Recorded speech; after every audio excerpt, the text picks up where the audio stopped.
Hi there, this is Laura, DelusionDispeller, back as promised, complete with my butterfly, symbol of freedom and new life, which is what my heart's goal is in doing these videos, is to see you have new life, to see you find freedom. A lot of you are in bondage situations in your marriages and your relationships, and the purpose of my videos is to let you know that you're not alone, first of all, to let you know that there is hope, to give you some ideas of what that hope might be, and to encourage you to leave those situations where you are in bondage.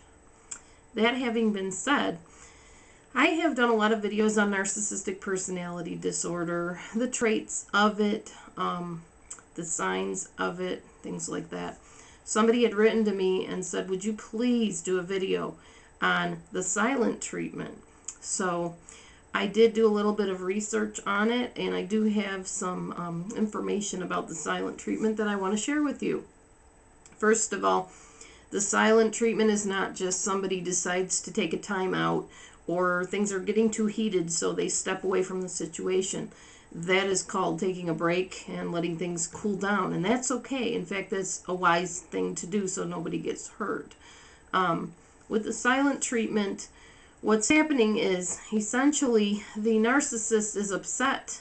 You have said something they didn't like. You have asked them a question they're uncomfortable with.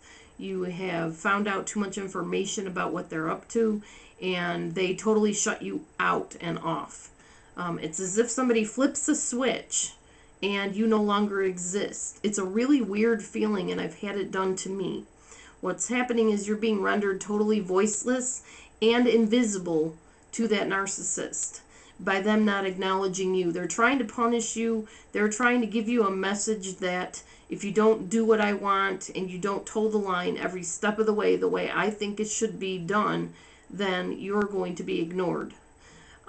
It's a way of maintaining control and punishing you all at the same time.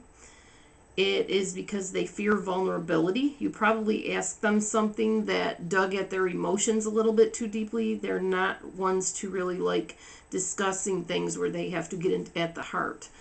So they're afraid of vulnerability. They're also afraid of your confrontation. If there's anybody to be confronting people, it would be them. They don't like to be confronted. They can go for days, weeks, months, sometimes even years being silent in different situations. And no, it does not bother them. I know a lot of people have asked me, well, doesn't it bother them that they haven't talked to me? Doesn't it bother them how they're treating me? No, it really doesn't. To them, you're an object. To a true narcissist, you are just an object. You're there to serve their purpose. If at that moment you've stopped serving their purpose, you are cut off as though you never existed. When this happens, get help. Go and talk to a counselor, talk to a friend, talk to your neighbor, whoever you're comfortable and safe with. Tell them how you feel. One thing you don't want to do is react, because that's what they're trying to get you to do. Get help, but don't react. Don't whine. Don't argue with them. Don't try to get them to talk to you. Don't try to guilt them into talking to you. Don't say, oh, you always do this. Every time we have an argument, you don't want to say anything, so you just clam up. It's as if you get the last word. Let them have the last word. It doesn't matter. Because you know what? Just go get somewhere where you can cool down and get out of the situation where you're feeling like you're a nothing and a nobody and invisible, because that's how they want you to feel. So don't let them win like that. Don't give in to it. Don't try to force them to engage you in conversation, because all it's going to do is make them angrier, and they'll find other tactics to punish you even worse. Have other activities on hand. If you take up a hobby, that's a good idea. Go and do some paint by numbers. Go do some knitting. Go, I don't know, cook a special meal that you haven't cooked in a while. Go call a friend. Whatever. Just get out of the situation and don't allow them to do that to you. Let him know firmly, this behavior is not okay, and I will not stay here and be the victim of it, and calmly leave. Now, if this riles him up and he begins becoming abusive, as I've said in so many of my other videos, you're not meant to stay there and be an abuse victim. You are not a doormat to any man, woman, child, or whoever it is. You need to take action. You need to be firm. But if this person is abusive, then you need to go get help. You need to call in the police. You need to call in the judge, call in the prison, or whatever you got to call. But you are not meant to stay and be abused. So the silent treatment is basically you're talking and all of a sudden you said something that hit something in them and they just totally clam up. Now in my case personally, what happened was the person had asked me a question about something they were going through emotionally. I answered honestly.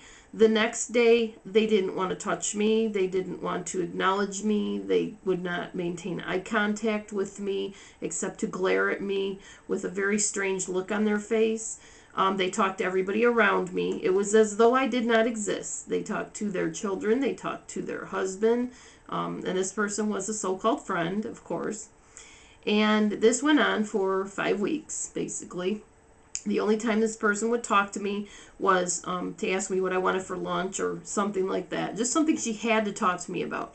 She avoided me at all costs besides that.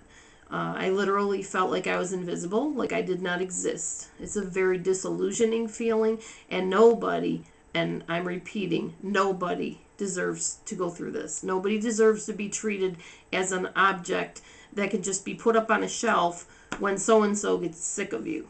That's not right. That's not love. And if you're in a relationship like that, you might really want to reconsider what's going on. So that's the silent treatment. If anybody has any more input to add to this, if you want to share your experience, do a video talking about what I just talked about. Leave me some comments, whatever. Feel free to rate my videos. It really encourages me to see those stars on there because it makes me know that people are watching and that it's helping. That's why I'm doing this, to help you guys, because, and ladies, because, people don't really understand it unless they've gone through it. And I've gone through it, and now I can talk from a knowledgeable base. I'm also studying psychology. I'm working towards my bachelor's in psychology. So I do have some knowledge of the psychological world and field and what it is to study the mind. So besides experiencing these things firsthand, I also have education behind what I'm saying. So anyways, that's it for the silent treatment information. As always, do not keep the secrets. Do not keep things hidden. Go to a safe place. Tell what's going on. Tell about the abuse. Tell people that you need to get out. Because it's the things that you keep hidden and secret that are the most dangerous. Don't let them win, because I didn't, and you don't have to. Have a great day. God bless you. This is DelusionDispeller, and I will be back soon again with another video for you. Bye-bye. Good night.